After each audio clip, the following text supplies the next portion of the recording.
We may live over 5,000 miles from Lincoln Financial Field, but what we lack in proximity, we make up for in the film study. And each and every week, we will be bringing you in-depth film breakdowns from across the pond and the Sooner State. Welcome to On the Shane Page. I'm your host, Shane Haff. You can follow me on Twitter at Shane Haff NFL. And I'm joined by BGN's own Jonny Page. Give him a follow at Jonny Page 9 on Twitter. Jonny, how are you doing this evening? Yeah, I'm doing well. That was a weird game. I think this is going to be an interesting one to break down because there's not a lot of positive. We've been very blessed as Eagles fans for the past few years. I've written many positive articles and looked at a lot of good film. I can't remember recording a team getting beat that badly at home for a long time. So I think this is going to be an interesting one. We're going to try as always and keep it as analytical and rational as possible. But there are certain things that I find incredibly frustrating about this team. And it's stuff that I don't think is impossible to solve. It's stuff that we've spoke about before. So in some ways, that gives me some sense of positivity that I feel like I've seen quite a lot of people actually tweet me this week, like what can be done. And I feel like there is legitimate solutions. It's not like this team has just not got any talent on it and they can't compete. Like there are obvious things they can do. So I think throughout talking about the misery of this game, we'll maybe try and touch on, I think naturally, what we think needs to change moving forward. I think the worry is whether there's enough time in the season and whether the coaches can make that change midway or not midway through towards the end of the season because they've had their bye week and there's stuff, in my opinion, that hasn't been corrected. So, yeah, I think there's a few things that I'm going to be a little bit angry about and I'll try and stay level-headed as always. I'll try and put my best Jalen Hurts face on and not get too high and not get too down. But I feel like there's a few things that we might be a little bit unhappy about this week, Shane. So, without further ado, I think we'll get into it. Yeah, if you want to know what's wrong and how to fix it, just go back a couple weeks and listen to our self-scouting podcast off the bye week, because most of the issues you saw in this game, we talked about over the bye week. And we anticipated these as issues. We gave some ideas of solutions, and we were ahead of the curve a little bit on this one, I guess. Yeah, I actually wanted to mention that. I tweeted it, and the second I tweeted it, I knew it would come across as like arrogant, and I really didn't mean it to be. I even said in the tweet, I don't want to sound arrogant. But I think this week I've seen national media, and I mean like good national media. I was not being critical at all. Like Mina Kimes did an unbelievably good segment for ESPN, and they referenced the lack of single hire that the Eagles are facing, and we spoke about that literally last week. We said we spoke about how this team is not. When do we say single hire let it fly anymore? It just doesn't happen. And then obviously Ben Solak, who is one of the best Eagles fellows for a number of years, has started really tweeting and talking about Eagles run game and about too much from shotgun and Hurts being a lack of threat. And again, nothing against Ben. Ben is as good as anyone. But I think it's really interesting that when someone like Ben and Mina post stuff about this, all of the replies I get are suddenly things that we have been saying for a few weeks. We haven't been doing the podcast long, but I think that self-scouting one was really interesting. I should link it actually this week, some of the things I said in the article, because these are things that were not unpredictable. Some of these issues the Eagles have had for a while. So it's just quite funny to me that when you get some really great accounts talking about it, all of a sudden, you could just tell in the replies on Twitter, there were so many replies of people saying things that I can tell it's a theme now. There is clearly a theme amongst Eagles Twitter that they need to stop running from shotgun all the time, for example. And this is something that we've been talking about for a few weeks. So I hope I didn't sound too arrogant when I tweeted that. I almost was saying that, but this is stuff that if you've been watching the Eagles week, this was not a surprise. This game was not a shock. The signs have been there for a while. We spoke about them every week. So yeah, let's get into what we see, I guess. I think you're going to start off with QB1. Yeah, let's talk about Jalen Hurts' decision-making was one of my biggest takeaways. And I braced myself for quarters 2 through 4 of this film, but I thought I could at least enjoy the start of the game. Every clip I show here is going to be from the first quarter. And from the first quarter, although the Eagles went on back-to-back field goal drives, Hurts just had a bad game. And that's okay to admit. Some people on Twitter don't think so. That's okay to admit. It's the first play of the game. On the screen here, if you're watching, if you're not, I'll tweet these clips out later. The 49ers are playing a light box. They've got 2 safeties deep, right? And at the snap of the ball, the safety at the top of the screen comes screaming downhill because this is a play fake. And the Eagles have Jack Stoll running a corner route at that safety. And you just have to throw this ball. Like, you have to throw the ball to Jack Stoll. If you're going to dial up a play designed to throw it to Jack Stoll on the first play, Hurts has to pull the trigger. Like, Stoll is 3 yards, 2.5 yards behind the safety who's stumbling. And Hurts pulls this down, and then he throws it late to DeAndre Swift and gets him decleated, and it's an incomplete pass. It just can't happen. Like, it's not good enough. And then you get down in the red zone, and they run another play. They've got this little speed out motion from Quez Watkins. He's going to run a vertical route, and you have Devonta Smith running an out-breaking route. And all you have to do is read this flat defender. And this is Hurts' read. It's where he opens up. It's where he looks. Devonta Smith is outside. He's breaking outside. Like, this is NFL open. It's a clean pocket. Jordan Mailata's starting to get beat, and Hurts lets that rattle him, I think. There's all kinds of time to step up and make this throw, and instead Hurts rolls out, and he throws it to the back pylon, tries to give A.J. Brown a chance. It's out of bounds.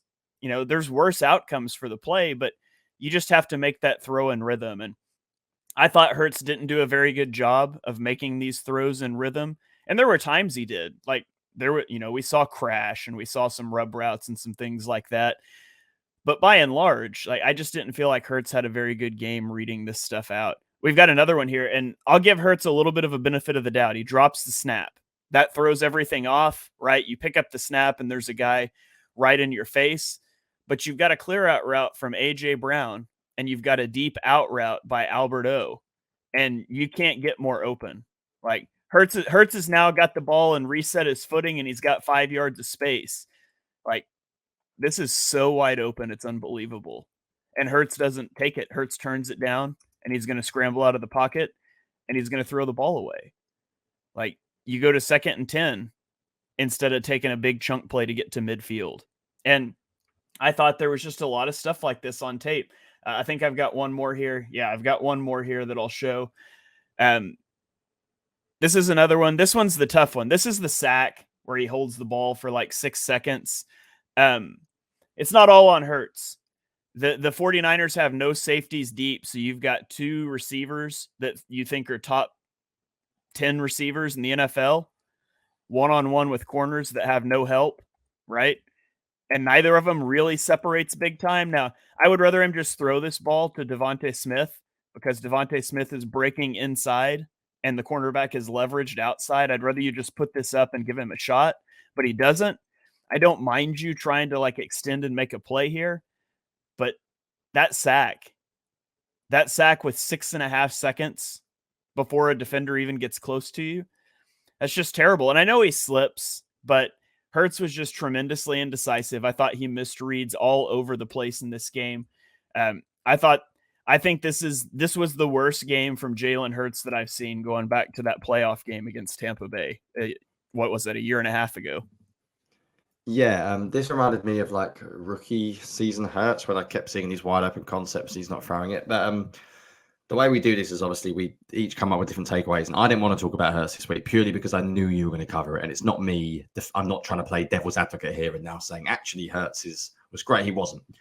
Some of the misreads are a real problem. And I think there's some of the things that I think every quarterback's got different traits and different strengths and weaknesses. And I think we're learning about Jalen Hurts more and more. I think he trusts certain players, and he doesn't trust others until you earn his trust.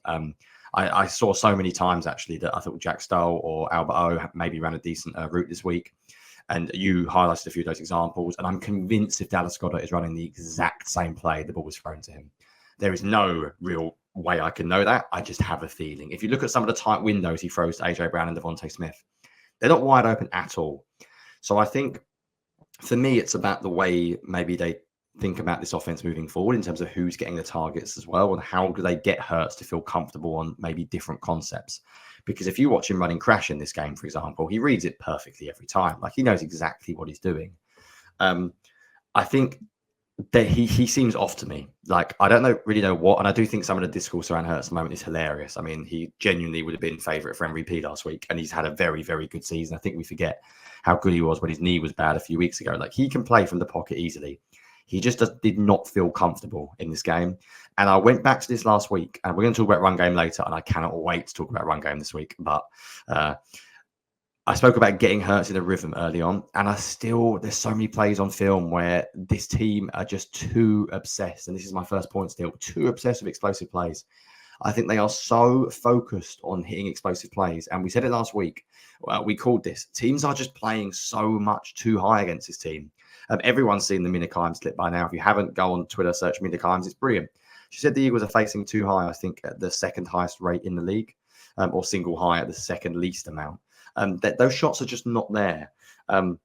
There are so many times where I keep seeing just Jalen Hurts step back and then have to run out left or right. And it's because everyone's running down the field. There's no bunches, there's no stacks, there's no motion, there's nothing easy. It seems to me basically 1st and 10 is let's go deep. And then 3rd and 4, we're running a nice concept now. Whenever the Eagles do something nice, I'm convinced it's on 3rd down. If you want to see a really nice bunch formation, or I think it always seems to be when the Eagles need, say, 6 or 7 yards on 3rd down. I've tweeted this clip, and it's a bit silly of me. It's a bit irrational in some ways, pointing on one clip, but I sort of have to just mention it because if you look at my clip 10 from this week, I tweeted this like a month ago, as in the same play. The Eagles run a 2-man route concept and on 1st and 10, and I'm watching it and I'm going a bit insane. It's the design of the play is horrendous. And I'm not an NFL coach. Brian Johnson knows way more than me. And maybe there's an error here. But you cannot, against a good defense that's playing 2 high safeties. This is never open. I mean, it's not even what is Hurts meant to do. And I think Hurts is not playing well, or he did not play well this week. But I'm convinced that he doesn't really trust what he's seeing. I think this offense is just in a really bad rhythm this year where the easy buttons aren't there. The stuff that I think Hurts excels on, which are basically RPOs, running the ball, and outside of number deep shots. They can't do them at the moment. That they can't do any of his strengths. And I think when you ask him to play in a certain type of way, I don't think he's that good. And I love Jalen Hurts. I think he's a top 5 quarterback in the league, but everyone has strengths and weaknesses. Every single player does. It's not a criticism to say he's not very good at certain things. There are certain things that Hurts has got a lot better at, and there are certain things he's not great at. But I watched that play, and it just summed up to me everything that I thought is wrong with the offense at the moment. 1st and 10. They've struggled at that point as well. Jalen Hurts is not in a rhythm. I can't remember what point of the game that was, but it wasn't too early on. They were struggling. The offense did not look good. And it's like, right, 1st and 10. It was first play out of drive as well, I remember.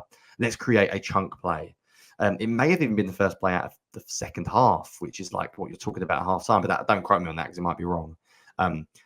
But that to me just shows such you would not see Kyle Shanahan run that play with Brock Purdy. They wouldn't run any play where it's basically chunk play or nothing.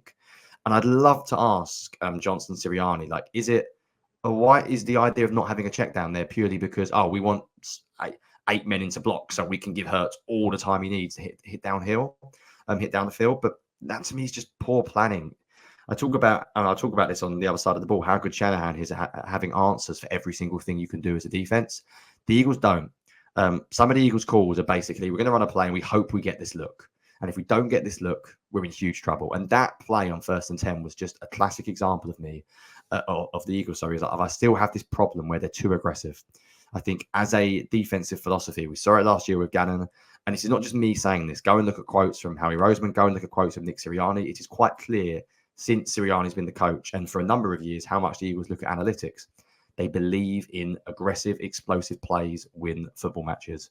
And I agree with them. They do. But I don't think running a 2-man route concept against a really good defense when your quarterback is already seeing the field poorly and getting him to take yet another sack and putting you in a 2nd and long situation is just good game planning. So you spoke about Hurts, and I think you are 100% right to point out he did not play well, and I fully agree. But I also think I keep going back to the idea of the design of the offense.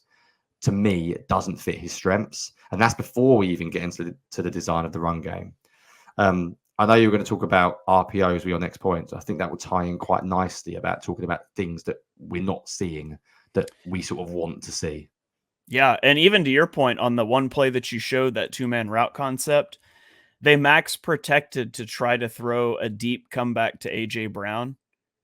In this same game, they threw a deep comeback with 4 guys out on routes to Devontae Smith. Like, that's not a play you have to max protect to get off. So yeah, that just really poor design. That's a good call out on that play. You mentioned RPOs, and that was something I talked about last week on this show, the RPO game and how Hurts seemed confused in the RPO game. The Eagles just didn't run them this game, hardly at all. On the season as a whole, they've averaged 12 RPOs per game. They only ran 6 in this game. All 6 of them were handoffs. So they had 0 RPO passes, and they normally have like a little over 4 of those a game. I thought it was interesting. And maybe you do that because you're facing a linebacker like Fred Warner, who is frankly terrifying. It's annoying how good Fred Warner is at football. It's annoying watching him play and then having to watch Christian Ellis play for your team. So I don't know if that was a design, if that was a conscious choice they made, if it was a game flow thing, whatever. But I did think it was interesting that we saw the RPO game struggle a week ago, and then this week it was like they were just gone from the playbook. And you mentioned it, like this offense is predicated on being able to run the ball and being able to push the ball downfield. And we'll get into the running game, but you cannot push the ball downfield if you cannot run the ball, because defenses just won't let you. They simply won't allow it. And the RPO game is like a good middle ground with that. And it's just disappeared for the Eagles over the last 2 weeks. So they're going to have to figure that out. RPOs have been their easy button, and that easy button is broken. It's not working. And that's something they're going to have to figure out. Yeah, I'm interested actually to get your take because we don't talk before this. So I'd like to know what your opinion is. Did you see it is a clip actually as well? A Kelly Gamewell when they went 4 strong and they threw it to Gamewell on the screen. So it is play of my Fred. It'll be early on, play 3. I think everyone remember it. It was on the first or second drive. They basically had 4 receivers on one side and Julio Jones on the left, and they threw it to Gamewell. If you watch the offensive line on this, I think this could be an RPO, basically. I think if you watch Kelsey, he pulls to the left. And when you look at it from the back angle here, you see Julio Jones is not running a route. He's basically coming inside and blocking. Mm-hmm. Now, this to me is the bread and butter of the Eagles offense. Like, I watch this play and think, there are times I think, we run this play like 10 times a game. Like, when you're that good on the offensive line, when you've got that much talent, the 49ers actually go 4 over 4 here. So I think you could feasibly say that could be a keep. And I think when you see it from the all-22 angle, you actually realize that they possibly have the numbers to run this. And I think, yes, the Eagles have had some struggles with RPOs this year. And I think you can see it there. Kelsey's wide open. Sorry, watching the clip for all those watching live. And I genuinely think Hurts could run it and keep it. I think that the RPOs are basically a fundamental part of this offense. And if you're looking at an offense that doesn't run them, they're not good enough. And I hate talking about like college systems, like the idea of running RPOs as a college. It's like, it's fine. Like if that's what you excel at, if that's what your team is good at, stick to it. I think the problem is that Hurts has been a little bit poor reading them out of late. And it seemed like this week, the Eagles were just like, right, we had a disaster last week with a couple of them. We got picked off again on an RPO, so we're going to get rid of them from the playbook. And I think that's the wrong mentality. The mentality would be like, right, let's coach Hurts hard. Let's talk about how we're doing this. How can we get better at them? To just get rid of them from the offense in general is I'm not saying in general in terms of every play, because I've said there that could be classified as an RPO if you really want, because I think Hurts has the ability to run there.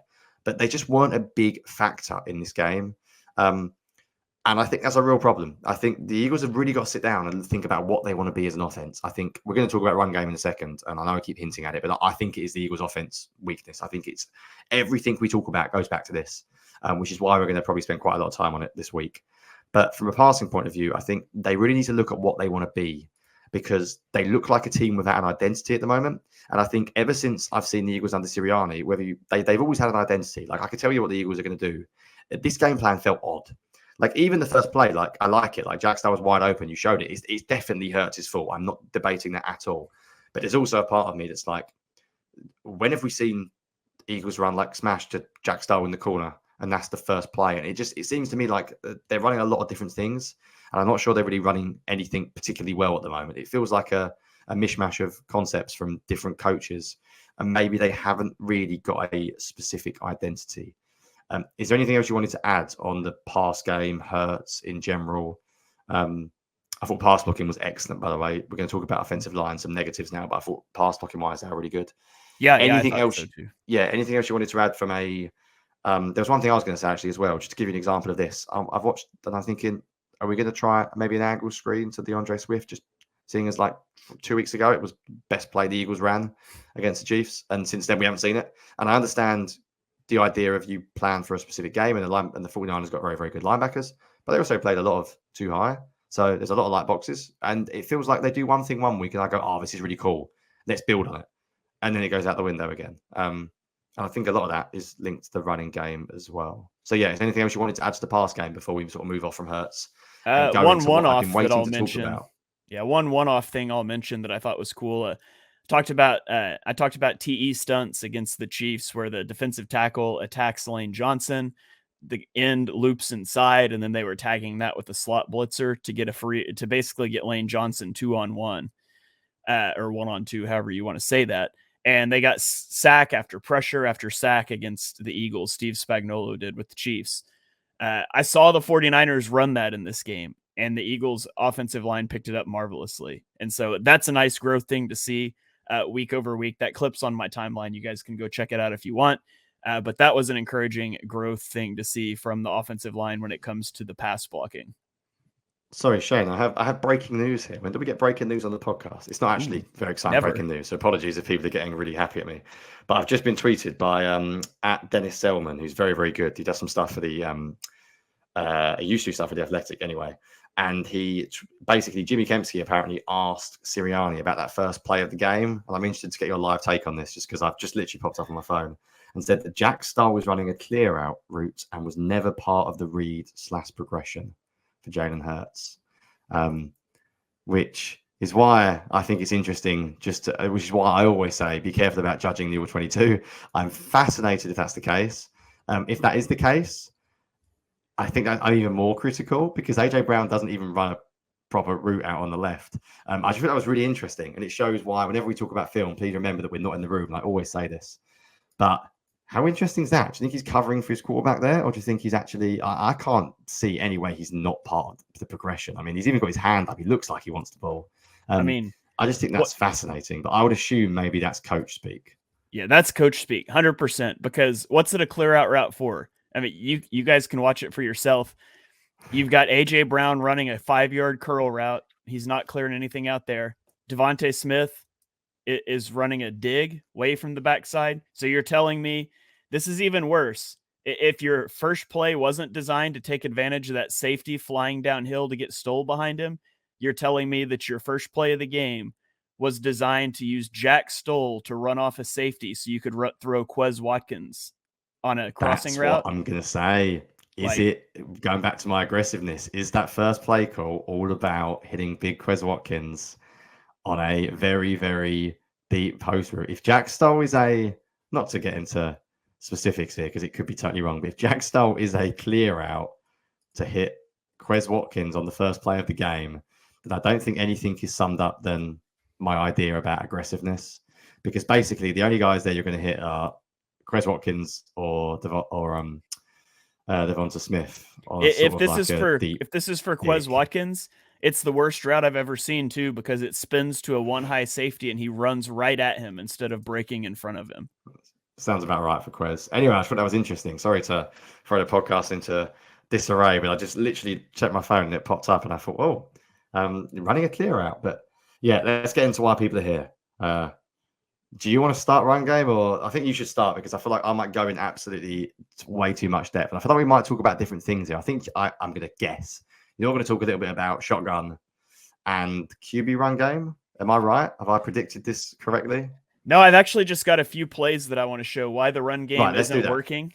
And then I've got some stats that I'll save for the end and I'll let you do yours. So let's just go to the first one here. The Eagles are under center down in the red zone. And I think this is a good play call. I just want people to watch AJ Brown and watch how he blocks this out of the slot.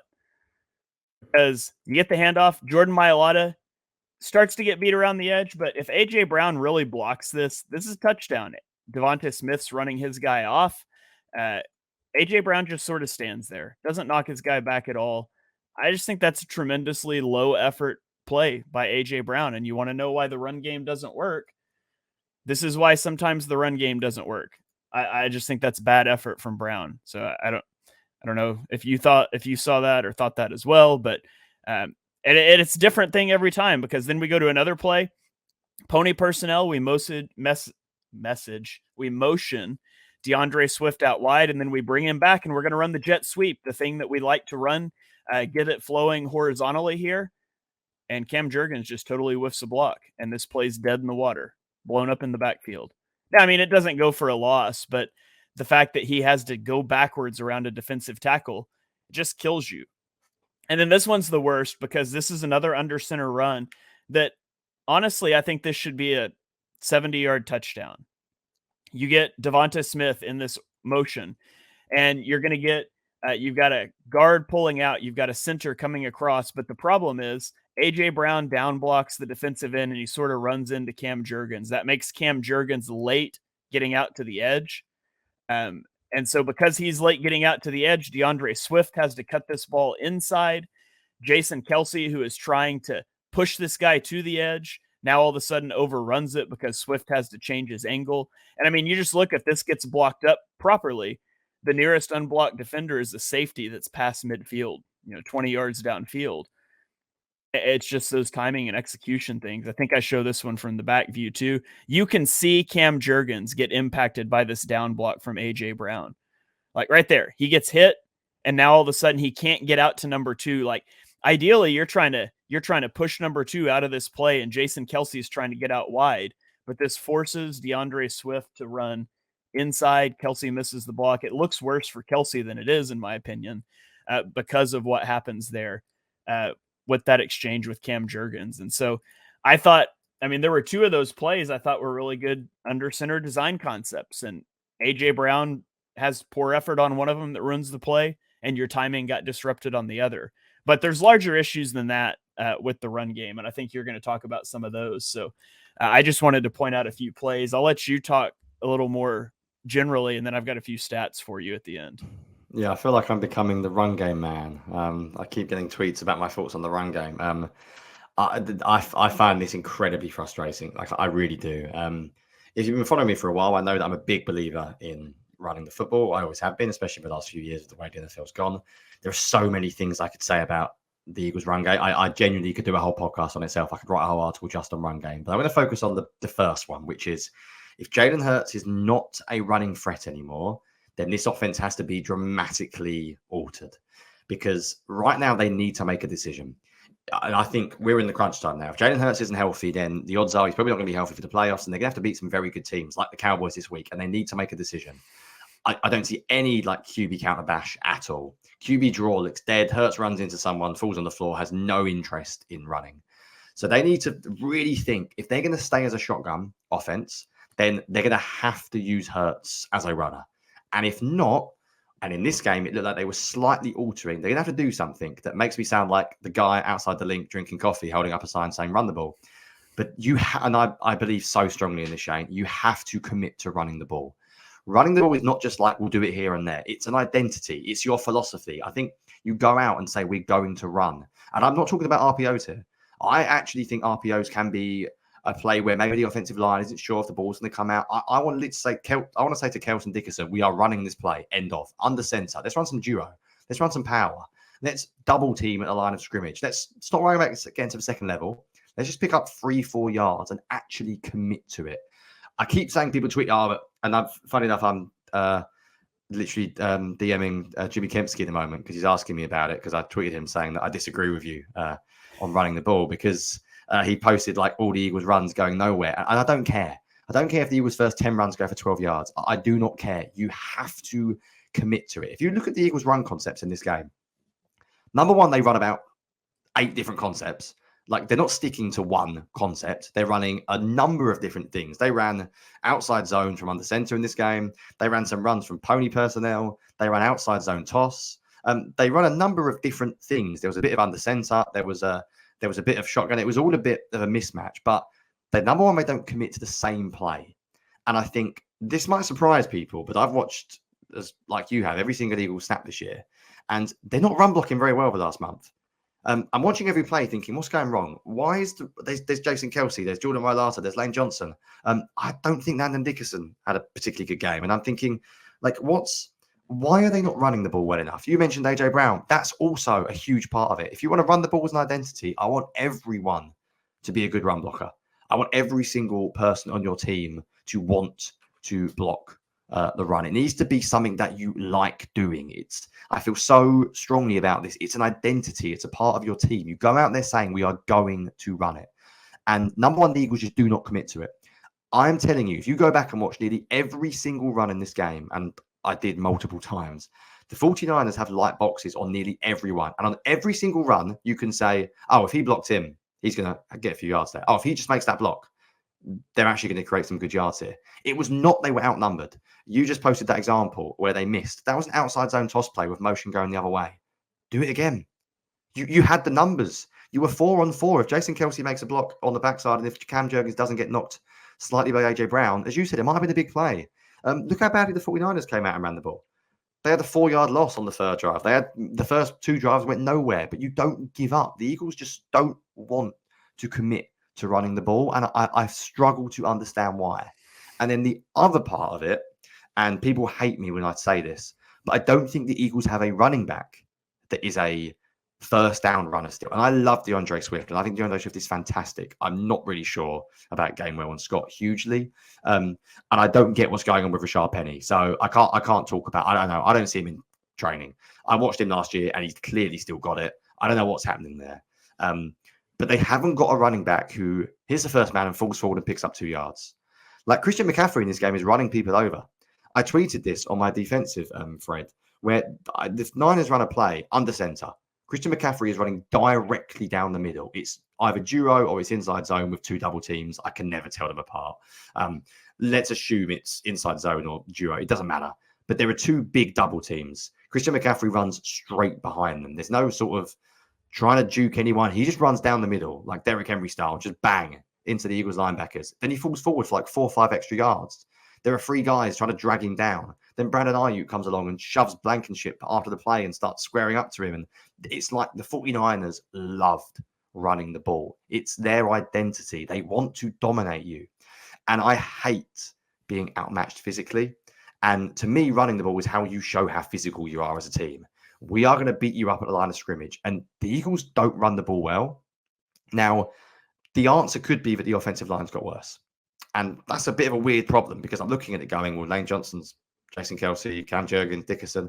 So I'm not sure that the problem is the offensive line's got dramatically worse all of a sudden. I don't think they're getting any time to get into a rhythm. I don't think they're really getting a chance to run the same play over and over again. Let's go under center, inside zone, down the middle. I would genuinely take 1st and 10, 3-yard gain. 2nd and 7, 3-yard gain. Because the Eagles basically convert on 4th and 1 every time anyway.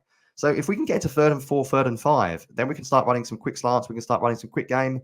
And you know what else you're going to get? When you get into 2nd and 7, when you get into 3rd and 4, you're going to force the defense to bring an extra defender into the box. If you're an offensive or a defensive coach, why would you bother stacking the box against this team?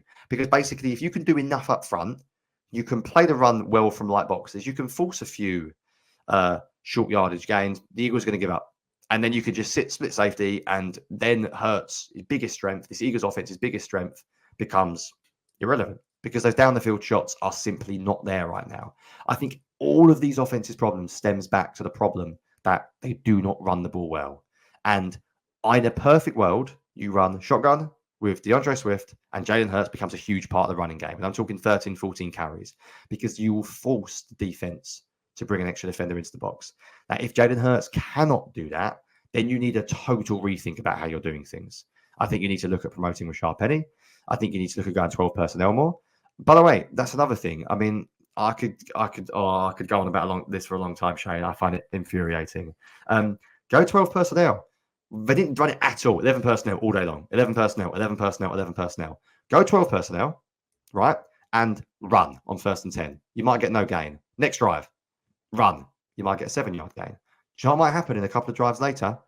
The 49ers might put an extra man in the box when you come out in 12 personnel, and then you can take your shots. It's not that I'm like, run the ball even when you're going nowhere 50 times a game, but 6 times DeAndre Swift is not a large enough sample size. And I'm telling you, go and watch the runs. If you haven't, it won't take you very long. Go and watch the film for every single Eagles run this week because it won't take very long. They have the numbers on basically every run. Every play I went, there's a missed block there. But if you make that block, they'd be fine. It's not like they're running into a 5-2 box and the 49ers have got 2 men for every gap and the Eagles have just got no chance at all. It's not like that. They have had chances to run the ball. And I don't get why they don't commit to it. I don't get what's going on with Jalen Hurts and the run game. I don't understand where QB counter bashes. I don't understand. We used to do some nice trap blocks, some wham plays. They're gone. Tackle trap, gone. Like so much stuff of the Eagles offense has gone. I don't really get it because Stoutland is still there. And it feels like someone is. I can't believe that Stoutland that's in charge of this offense too much that much. It must be Brian Johnson that has more say, because I can't help but feel like the Eagles' bread and butter is their running game, and they have specifically got 3 scat backs, basically. None of them are foundation backs. Swift, Gainwell, and Scott. They're all small. They're all good in open space. None of them are pick up the tough yardage. And my assumption was always, Jalen Hurts, that's his job. He's going to pick up the tough yardage as a runner. He's your power back. If he's not running, then the Eagles don't have a power back. They're a shotgun run game. They go under center 3 or 4 times a game and occasionally do something cool. Pony Purcell looks great. They run it twice a game and never again. And I don't get the overall philosophy of the run game. And as I said, I'm sorry for going on, but I could keep going on. Like, I don't understand how they've constructed this offense running the ball wise, when I think that should be this team's bread and butter. I know they've got AJ Brown. I know they've got Devontae Smith. I know Jalen Hurts. They paid him God knows how much to be QB1, but it doesn't matter. Swallow your pride, AJ Brown. Block as hard as you can as a team. Let's have a run-first mentality. Let's force defenses to get an extra man from that safety into the box. Because if the Eagles keep playing these 2 high safety coverages each week, you're not going to see the explosive plays down the field to AJ Brown. And the offense is not going to work, basically, without sounding over dramatic. They have to start finding ways to run the ball better. Sorry, that was far too long. But hopefully I covered a variety of things and didn't just shout, run the ball. It's too simplistic to say that. I get it, but it's not good enough what they're doing right now. They have to do something else.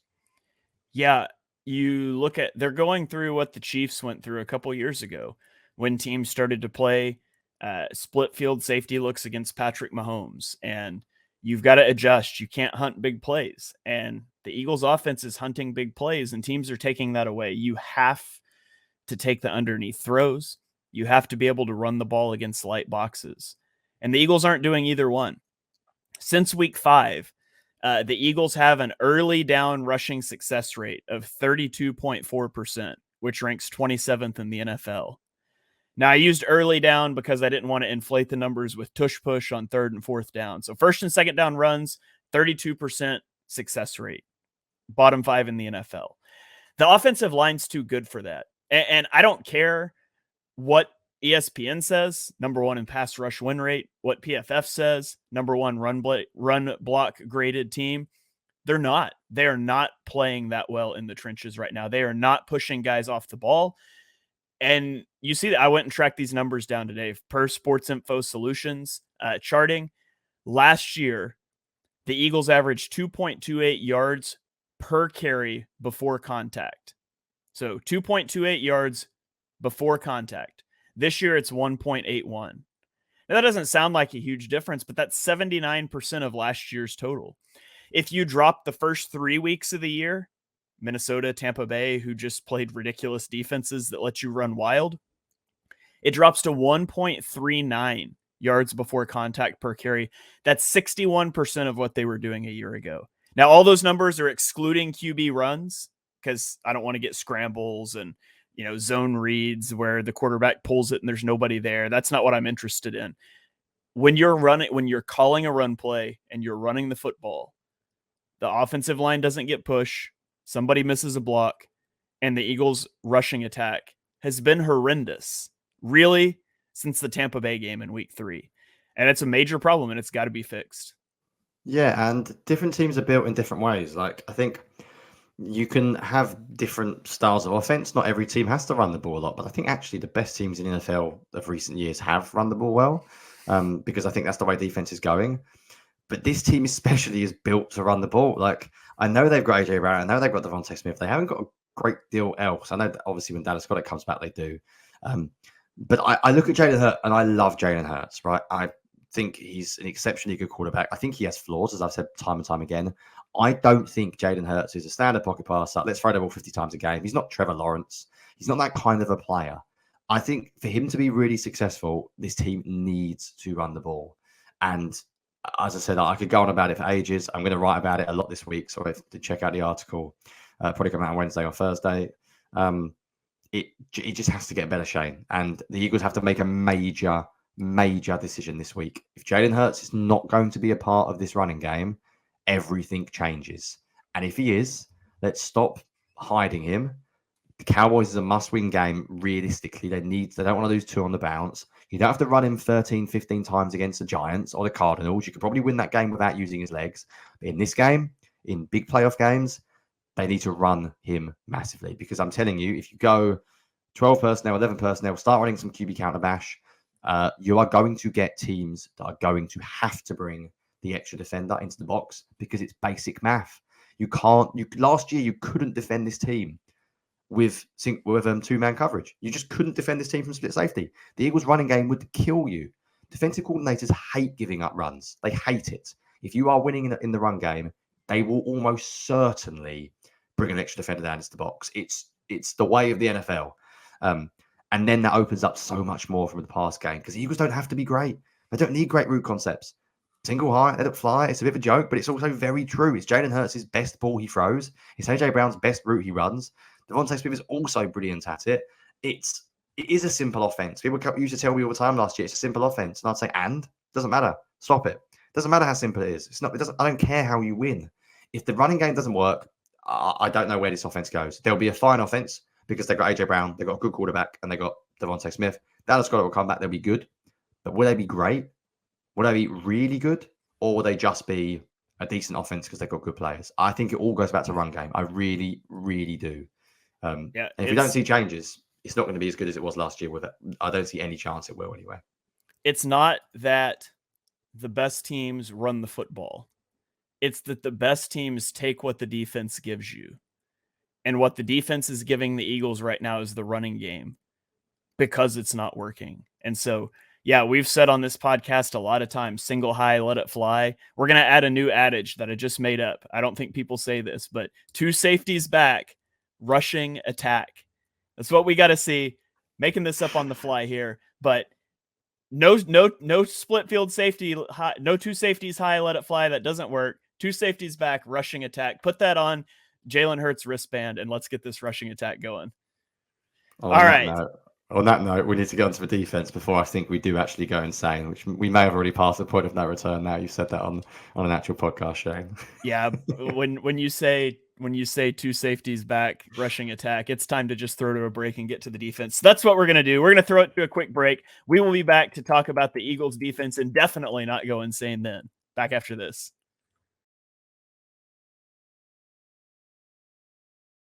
And we are back here on the Shane Page, breaking down the Eagles film, as painful as it is at times, against the Washington Commanders, against the San Francisco 49ers. Hey, they both wear red. They both wear gold sometimes. It all bleeds together. So let's jump into it here with our defensive takeaways. I'll give you my first defensive takeaway. It was this defensive game plan by Sean Desai. I want to tell you what Sean Desai tried to do and why it didn't work. In this game, Brock Purdy had an average depth of target of 6.0 yards. That was the lowest in the league for week 13. He attempted only 1 pass over 15 air yards. It was right at 15 air yards. It was the wheel or the vertical route to Christian McCaffrey where Nicholas Morrow defended an out route that wasn't there. Anyways, the Eagles' plan in this game, as near I can tell, was to limit the intermediate throws that Purdy hits so well. Don't let him throw these anticipation throws over the middle in the intermediate window. We're going to make him throw underneath, and we're going to rally and tackle. So they accomplished step 1. 6.0 ADOT, lowest in the league. You accomplished step 1. You took away the intermediate. Step 2 was awful. They allowed 212 yards after the catch, which is the 7th most in a single game this season. The secondary wasn't even in the ballpark. They didn't even contest passes. There was 1 pass breakup the entire day, and it was Jordan Davis batting a ball down at the line of scrimmage on the first play of the game. I understand. Sean Desai tries things. I've seen Gannon talk on my timeline. This is not Jonathan Gannon. Sean Desai is trying things. He crafts individual game plans. His game plan this week was to force underneath throws and rally and tackle. Now, that's not the button I would push with 4 secondary players, over 30, linebackers that belong in the CFL, and facing the most dynamic yak team in the league. It's the button he pushed and it didn't work. Now you know. Hopefully if you face them a second time, we see a different outcome, because I think the way that you have to play this team is to try to get physical at the line of scrimmage and make Brock Purdy hold that ball an extra quarter of a second to let your pass rush get home. I thought they did good winning early downs in the run early in the game. And I thought as the tape went on, you could definitely see the defense just wear out. Culmination of an overtime game last week, more than likely, and the defensive line rotation that we've talked about. But I did not like Sean Desai's approach in this game. I like that he's trying things. I just thought that wasn't the right button to press. Just to give you some actual breaking news as well, Christian Ellis has just been cut. So talking about linebackers that belong in the CFL, you feel for the guy. He gets his one start, and he looked, apparently on the reports, he was good in the training camp as well. So you feel a little bit that might be a bit of an overreaction to a horrendous game. But anyway, the Eagles have released him to make room. I would assume he'll be back on the practice squad. I would like to think so, because he's also exceptionally good on special teams. So, but anyway, yeah, I mean, it was an interesting game plan, wasn't it? Because I thought early on, I was like, oh, they got something going here, and then they just got ripped to shreds. Like, I'm going to start all of this conversation by saying, like, a little preface to what we're going to talk about. I'm just going to say, I think the 49ers are incredibly good, Shane. Like, I'm not breaking any news here. I watched this game and I thought, I mean, there were certain plays when I thought the Eagles had the right coverage, and they're just better. And the depressing thing from my point of view was I'm watching Shanahan compared to what the Eagles do, and especially in certain areas of the field like the red zone. And oh my goodness, the way that the 49ers design plays, they got answers for everything. They got players that are better. Christian McCaffrey is the best running back in the league by a significant distance, in my opinion. He is a legitimately good runner. Forget passing game, Christian McCaffrey. Just give him 20 carries a game, and he's elite. The thing that I was disappointed by is that we're still seeing the same kind of errors. Now, I don't mind getting beat. Teams will get beat. You will make errors. But what you can't do is you can't make howlers. You can't have errors in miscommunication. This has been a theme all year. And they keep seeming to make mistakes, whether it's linebackers, secondary. And I get they got new players. I get Byard's new. I know that Christian Ellis hasn't played before, but Christian Ellis has been there all year. Byard was done a few weeks ago. Roby's been there for a while now. Slade, Bradbury, and Blankenship have all played together. Like, it's not good enough just to say, right, well, we're new to this, so we're going to expect mistakes. There's a few of them that I want to talk about early on. I wanted to start with the one actually that I think I see this the same as you. So if you have a look at play 6 on my film thread, it's where Sidney Brown is in the game and he carries the slot receiver on a deep over route. And George Kittle comes across the formation and he's literally wide open. I think everyone will remember the play. Just a check down to Kittle, and he runs for about a 30-yard gain. Now, I am assuming that Moreau is supposed to cover Kittle here. And he basically goes for McCaffrey and doesn't read the motion correctly, because you can see Moreau sort of pointing and Blankenship sort of pointing. But it's not good enough. I know it's only a simple error, but you don't see a lot of other. I don't see the Eagles play teams and they just give up the tight end like 30 yards free on a check down. There's another snap that really annoys me, more than it should. Play 4 on my film thread. The 49ers killed the Eagles with 4 strong in this game. They absolutely wrecked them. 4 strong meaning essentially 4 players on one side of the field, or route concepts to a certain side. So the 49ers run a motion here, and they get Bradley Roby to sort of chase him. So he's sort of meant to be in cover 3 as a sort of hook for that defender, but he's too central. I don't understand why Darius Slay has got 15 yards of coverage. Like, I really struggle with Slay sometimes because I think he's fantastic, but I can't tell if the lack of press is him or the coaches.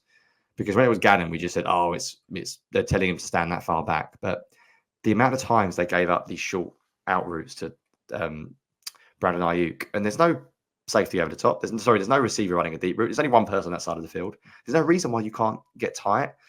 And then you don't even need to really play this clip. You can if you want to, if everyone wants to suffer. Play 12 in my film thread, which is a Deebo Samuel touchdown. I think it's worth mentioning that you can have any coordinator you want in the world. You can do anything you want schematically. If your linebacker runs straight into Deebo Samuel and totally whiffs without even slowing him down, and then the refs miss an obvious holding call on Reed Blankenship, but we'll ignore that. Players are more important than scheme still. I don't care how good your scheme is. Kyle Shanahan's an absolute genius. Well, guess what? I could call a game with Kittle, Ayuk, Deebo, and Christian McCaffrey in that offensive line and end up being quite good. Like, scheme is only as good as your players, and you can't make these kind of mistakes. You can get beat. I don't mind getting beat. You will give up some runs to Christian McCaffrey. You will occasionally play man coverage, and Christian McCaffrey will beat a linebacker in man coverage. That's all okay. What I can't deal with is the amount of miscommunication errors they still have. The amount of times it looks like I don't know who's meant to be where, or the players are too close together. There are so many clips I could show. We don't show every clip here, and we can't post every clip. We're sort of talking themes from the game. There are other plays where there's 3 defenders and they're all within 5 yards. I mean, there's no one out in the flat, and Deebo Samuel catches it and runs. It's just sometimes it feels so easy against this defense, and I know they haven't got the best talent in the world. I've said this all along, I'm not expecting them to be a top 10 defense this year. But when you've got the pass rush they've got, when you've got Darius Slay that you're paying big money to, James Bradbury that you bought back, you're paying money to, you've traded for another safety, you shouldn't be this bad. You shouldn't be this bad on third down. And the miscommunication stuff has killed us all year. Every time the Eagles went man coverage in this game, it looked like a disaster to me. Like the Eagles man coverage, I say every week, I do not like the way they handle route distribution, the way they handle stacks and bunches. It just looks a disaster every week. On the first drive, I thought they played some quite good, like cover 4 and 3rd and long. And I was like, oh, maybe we're getting there. But this defense just struggles. Like it's a theme year on year. And at this point, I'd take going into the playoffs being like the 20th best defense, 18th, anywhere like middle of the pack, and hope the offense gets it together. Because I don't know how you solve these miscommunication issues. I mean, they're bringing another new linebacker, which hopefully it's not going to help with the miscommunication. It's not going to help with that side of things.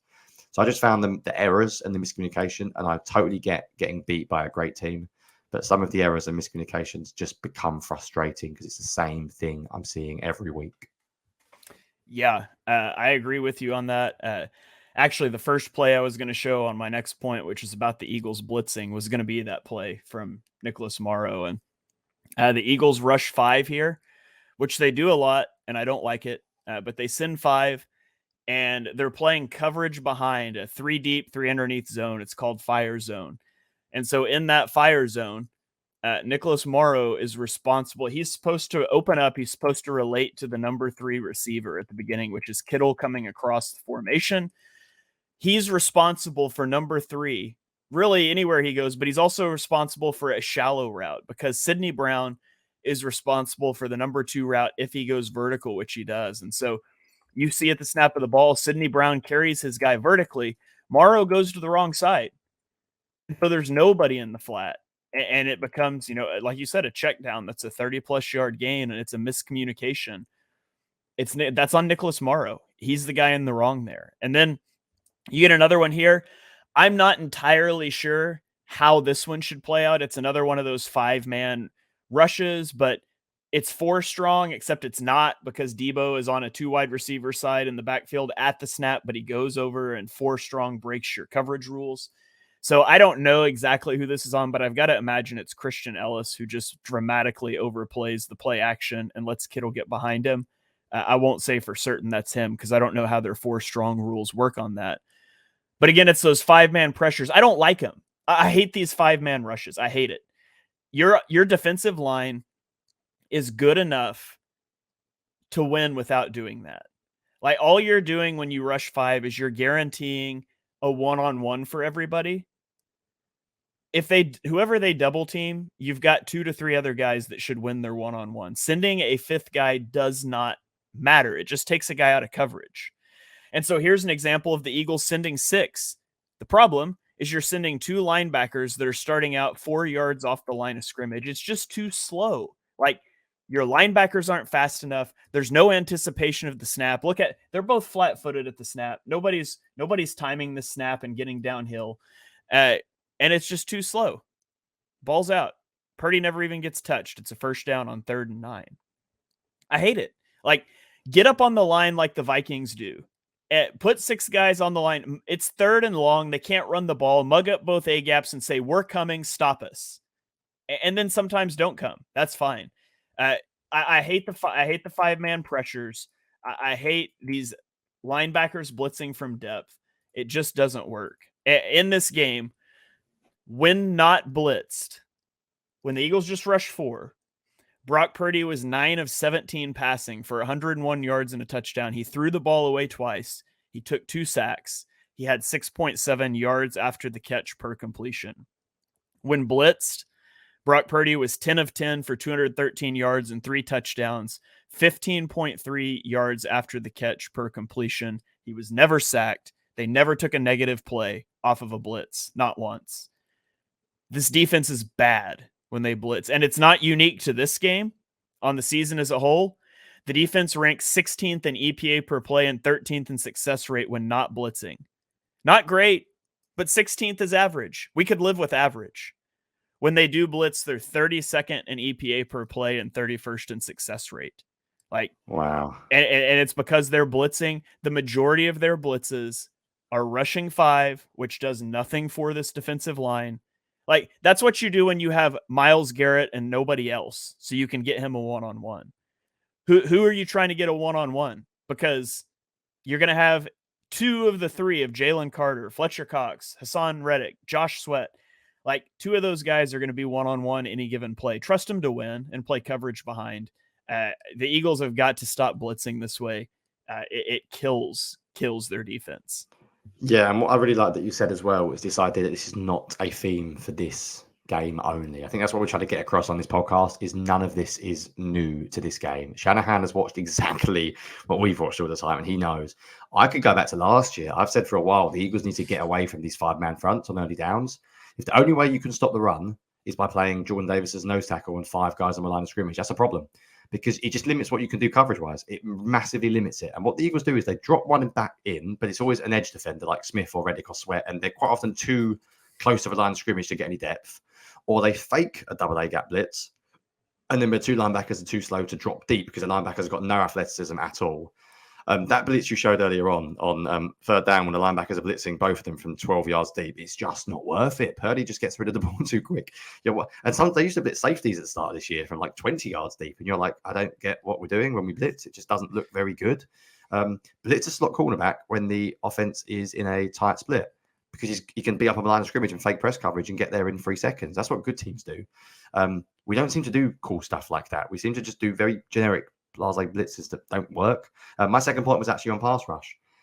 Again, do you want to know a theme we've been talking about for ages, Shane? Is the pass rush is getting tired. Said it last week. I do think some of this game you have to point out that I completely take into consideration that the Eagles had a short week. They went to overtime. They played way too many snaps. But you know what? The defense played way too many snaps last week because they didn't rotate again.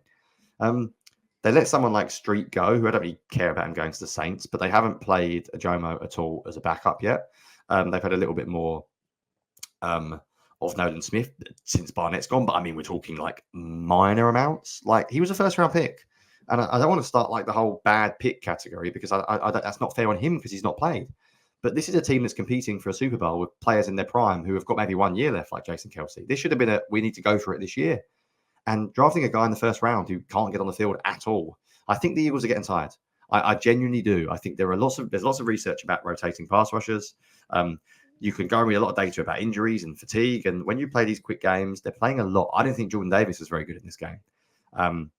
And is that a coincidence? That's coming off the game that he played probably the most snaps of his professional career and looked absolutely dead on his feet at the end when he chased Josh Allen out of bounds. I think rest matters, recovery matters, like fatigue matters. Yes, they're athletes, but they're not rotating a great deal. I mean, they got rid of Derek Barnett, and I'm not going to cry any tears over that because he wasn't very good, but he was still a player. Like, you can still give him 15 snaps if you wanted against a run.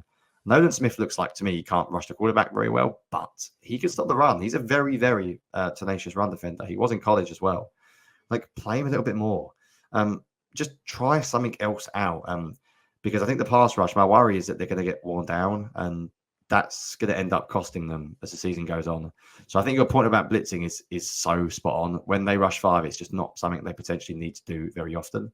The only time I sort of like it is when they're in a 3rd and long situation and they send 5, but they have like Brandon Graham as like a defensive tackle, and it's almost like the idea of, we're going to get pressure in 2.5 seconds. This ball better come out quickly. And they're almost forcing the quick throw. But in this game, a lot of the time, Purdy had a lot of time to throw. The Eagles pass rush was not very good at all. I think one final thing we both want to get to is, we've moaned about personnel a little bit this year as well. And I think this all goes into game planning. I'll let you start because I think you've got a few things about personnel, and I won't talk for 10 minutes about what on earth they're doing with Eli Ricks this year, because that could be a whole section in itself. Because it was almost, I felt sorry for him in this game. It was just come in and get roasted, then go and sit back on the sideline. It was like the poor guy. How the hell are you meant to get any sort of rhythm? But anyway, talk to me about personnel, Shane. What did you see? I feel like you're becoming the personnel man. Okay, it's like something we talk about quite a lot on defense. So go for it. What did you see? I'm interested to hear your thoughts. Yeah, I might have stolen some of your thunder with Nolan Smith, but go for it. Play Nolan Smith more. Play Sidney Brown. Like, if there is ever a game that's a Sidney Brown game, Johnny, what does Sidney Brown do well? He comes downfield and hits, Tackle. right? Yeah, comes downfield, he hits, he tackles. Hello? Like, you're playing an offense that wants to get yards after the catch. Sidney Brown played over 300 snaps at linebacker in college. Put him in the box over Christian Ellis and let him go hit somebody. For the love of all that is good, let the guy come downfield and hit people. I mean, and it's the same. Nolan Smith. You know what Nolan Smith's best trait was in college? It was as a run defender, setting the edge, which is baffling given his size. But there's reps on film this week of him doing a great job setting the edge. And timeout. Do not hear me say, go look at PFF grades to see how a player played. That is not what I'm doing. That's not what I'm encouraging you to do. But the number 2 and number 3 defensive players by PFF grading for the Eagles in this game were Nolan Smith and Sidney Brown. They played 11 and 7 snaps. And it's just all over the film. I'll show a few examples here. This is, I think, a great rep. You've got Nolan Smith at the bottom of the screen. You've got Sidney Brown right behind him. Watch these guys play in the run. Nolan Smith flies upfield and sets this edge, right? Boom. He feels this coming, right? He feels this down block coming, and he gets into Deebo Samuel so he doesn't get washed inside, and he strings this play out, and then you've got Sidney Brown flying downhill for a tackle for loss. Get that on the football field. I am begging you. Like, they need to be playing more. It was such a good play. You can see it from the back view here. Sidney Brown just wants to hit somebody, man. That's all he wants to do in his life, is run downfield and hit people. And you see another play here. Nolan Smith is going to do a good job on the right side of the screen, getting upfield. He attacks Kyle Juszczyk and keeps him from folding him out of the play, spills that run back inside. Here's another one. You've got Nolan Smith on the edge, gets to the outside shoulder. Milton Williams, good play there, forces that back inside. Like, Nolan Smith did a good job setting the edge. And I jokingly tweeted this about Sidney Brown because I started watching for him specifically. There was one stretch where he was in the game for 3 plays, and the 49ers ran it away from him on first down. They ran it away from him on second down. They threw it away from him on third down and picked up a first down. The Eagles took him off the field, and the next play was like a 23-yard run to Christian McCaffrey right at the slot where Sidney Brown was the play before. Now, that's just a noisy thing, but just put the guy out there. And then other personnel things like this one right here. The other one is Eli Ricks. Eli Ricks played 5 snaps in this game. He was targeted 3 times, gave up 3 receptions for 44 yards with a touchdown, 2 first downs, and a missed tackle. Now, that's the stats. This is the film. Sean Desai, what are we doing? The Eagles are playing 1 double on Christian McCaffrey, a linebacker or a running back that is lined up 7 yards off the line of scrimmage. 1 double means we've got 1 safety deep. Watch at the snap of the ball. We've got 2 guys bracketing inside out, 1 double. Why? He is 7 yards deep. He is not that threat. And then you've got right here, Eli Ricks coming in cold off the bench, playing 6 yards off, trying to defend the inside guy on a stack. This is an impossible ask. What's harder? Asking your slot corner, which is Bradley Roby, to defend Christian McCaffrey one-on-one from 7 yards behind the line of scrimmage, or asking a UDFA rookie to take on a guy out of a stack? That's putting it... He was bad in this game. That's putting him in a position to fail. And then you get, to this one at the end. Your frustration cover 0 blitzing here. At least now you're getting everybody up on the line, but he just gets hit on this out route. Purdy gets the ball out quick. That's fine. Make the tackle. That was 3rd down. You're at the sticks. You could make that tackle and potentially get to a 4th and short. It's not bad to get beat at the marker on a 3rd down with a cover 0 blitz. You got to get him down. And so Eli Ricks has caught a lot of flack for his stats, and some of that's warranted. Obviously, that last play. Some of it's just putting him in a position to fail. Put Bradley Roby on Christian McCaffrey. Let's help it. Let's play 3/2 on the stack. Like, this is the same things we've been talking about. 2/2, 3/3, tremendously difficult. You need to be +1 in those situations. So I think both the personnel usage and who we're getting on the field and some of these coverage schemes we're putting these backups in, it's just designed to fail from the beginning. And I go back to the theme. This is stuff we've seen all year. 2/2 man coverage in a stack with a safety a mile deep and nothing else there. Like, it's an impossible cover. Anyone who's ever played sports, like, I don't care what sport you've played, literally name any sport, like, they're these professional athletes, but you need to play. Like, you've got to feel a game. Asking an undrafted free agent rookie who, when I broke down his scouting report, I said I don't think he can play in the slot anyway. Now, obviously, I've been wrong because the Eagles disagree with me there, but he was a sort of rangy outside corner when I looked at him. And now he's being asked to come in against the 49ers and play man coverage. And one thing I love about Kyle Shanahan is that he just does the obvious. I think Shanahan is brilliant at just looking at your team and going, sorry, you're doing what? Okay, well, if you're going to show cover 0 and have Eli Ricks in the slot, just run it out. I mean, it's not rocket science. Like, that stack drove me insane. I'll be honest, Shane, that was the most enjoyable 5 minutes of the week, just listening to you there rant about personnel. It felt like therapy because it was just infuriating. Like, I don't get the rotation of players.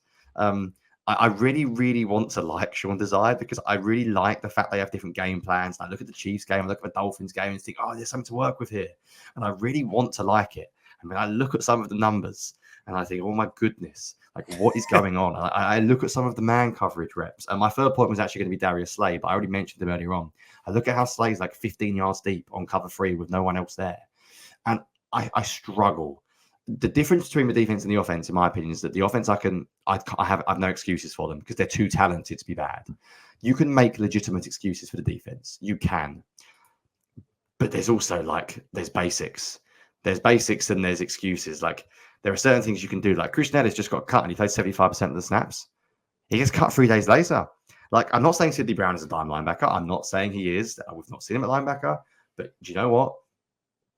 I saw him playing 3rd and long, Christian Ellis, in this game at times still. I still saw 3rd and long snaps with Nicholas Moreau and Christian Ellis together. And I'm watching them thinking, I don't understand. I don't get it. I really don't get some of the way that they use players. Some weeks they seem to start moving Slay around now. I'm gonna say something controversial that annoys people. I still don't know where Josh Job's gone. Like, I really, really didn't think Josh Jobe was that bad as an outside corner. And I still wonder if there's an element where you can move Slay or Bradbury into the slot. And I know people disagree with me here when I say it. But, like, they use Roby so weirdly. He sometimes plays on first down and then he's gone. The way they use Sidney Brown in this game, in my opinion, basically, every time they went to 12 personnel or 21 personnel, I'd have had Brown in the slot. Because basically then what you can say is whatever happens, you've at least got Slay and Bradbury on you can get on and Devo. You can make it work. But then sometimes they play Brown on 11 personnel. And I was like, well, no, surely that's not the time to use. It just seems like it's really random. Like, I can only assume the Eli Ricks thing is we want to keep him, like, involved. But like, what are you doing? It's not helping. Like, I felt so sorry for him in this game. Like, he's basically seen as this man coverage specialist who comes in only when and that's another thing. It seems to me like quite predictable, like what they're going to do when he comes in the game, because he's used to, like, man up on a certain player. And it worked once on Tyreek Hill, and everyone went, yes. And it was like the game was already over, and Tyreek Hill ran a rubbish out route, and everyone went mad. And I was sitting there thinking, it doesn't matter. Like, it was a nothing play. Like, basically, he comes in the game to, like, be this matchup slot corner in man specialist. He doesn't look very good. I really struggle with it. Like, some of the stuff on defense this game, I struggled with because yes, there is a lack of talent, and I really want to like Desai more. And some of the stuff he's done this year is a lot better. Like, the nickel run fits overall better. I can live with Christian McCaffrey burning a few great runs. Like, we haven't even spoke about some of the 49ers touchdowns. I can live with Brandon Ayuk scoring a touchdown on a fake toss to Debo and Christian McCaffrey and a bootleg in the other direction. Like, I can live with that. It's really good. Like, the 49ers are really, really good. But I can't live with linebackers blitzing from 10 yards deep and Eli Ricks coming in to play man coverage over a stack when you're 2-on-2. And it's just so easy. Like, there's stuff that I can accept and there's stuff I can't accept. And I'm starting to wonder, Shane, if the defense is just not going to do it this year. And if the Eagles have any chance, they might need to score 30 points a game in the playoffs, and then hope the defense just gets 1 or 2 big plays, 1 or 2 turnovers. But yeah, I think I've run out of things to moan about. Can I'm I sure can I I could, just yeah, read a couple of my tweets to you from yeah, please do. months Please do. ago? August 18th, when Zach McPherson got hurt, I commented on it, and someone asked if it was Goodrich season. And then they asked about Keely Ringo and Eli Ricks, and I said, quote, Ringo and Ricks are not good fits for the slot. I actually like the idea of Sidney Brown there, too. He played 700 snaps in the slot or the box in college. He has quick twitch and run defense skills. Hard for a rookie to learn all that at once, though. September 19th, someone asked again about the slot, and I asked about Ricks, and I said, I do not think Ricks or Ringo can play the slot. Neither has the requisite agility to handle two-way goes from the inside. Brown played the slot in college a lot. I would rather see him out there. Like, I've been banging this drum about Eli Ricks in the slot ever since people saw him in the preseason and wanted to get him on the field. Like, he's just not a slot corner. You're asking the guy to fail.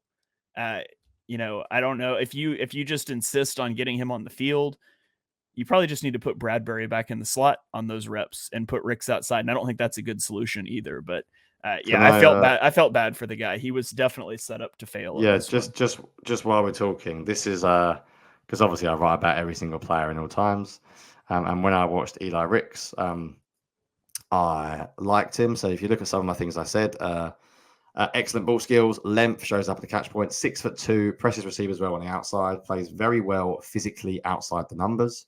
I thought this whole point of this team this year, by the way, was going to be all about press coverage because everyone they looked at, who was the guy they got off the Browns, the bust first pick, who's also a press corner. I can't. What is his name? Gilbert? Greedy Williams. Greedy Williams, yeah. They had all these press man corners. And I was like, oh, brilliant. We're going to be a press team. And I'm talking about all press man traits. In my article, I've got clips from Matt Bowen breaking down, who's the best secondary guy on Twitter, Eli Ricks, press man traits. He's an outside cornerback. And then I look at my negatives, right? Athletic testing is a serious concern. Free cone and 40-yard dash are big trouble. His composite score, whatever, his RAS is shocking. Like his free cone was abysmal. We're talking like in the bottom percentiles. He's a 6'2" lengthy corner who doesn't move particularly well in free cone times. Like I'm looking at my comments, like long speed and change of direction are a huge issue. He does not move well in transition at all. Like you read about him, and then I say, basically, why do I like him? I say, I'm intrigued by his profile. By the way, more than any other UDFA. And I think he has potential as a press man corner and a specific scheme that helps him over the top, whereas long speed is less of a concern. And we're now using him not to press, to play off coverage in the slot, in a stack against the San Francisco 49ers when he's played like no snaps. I don't know.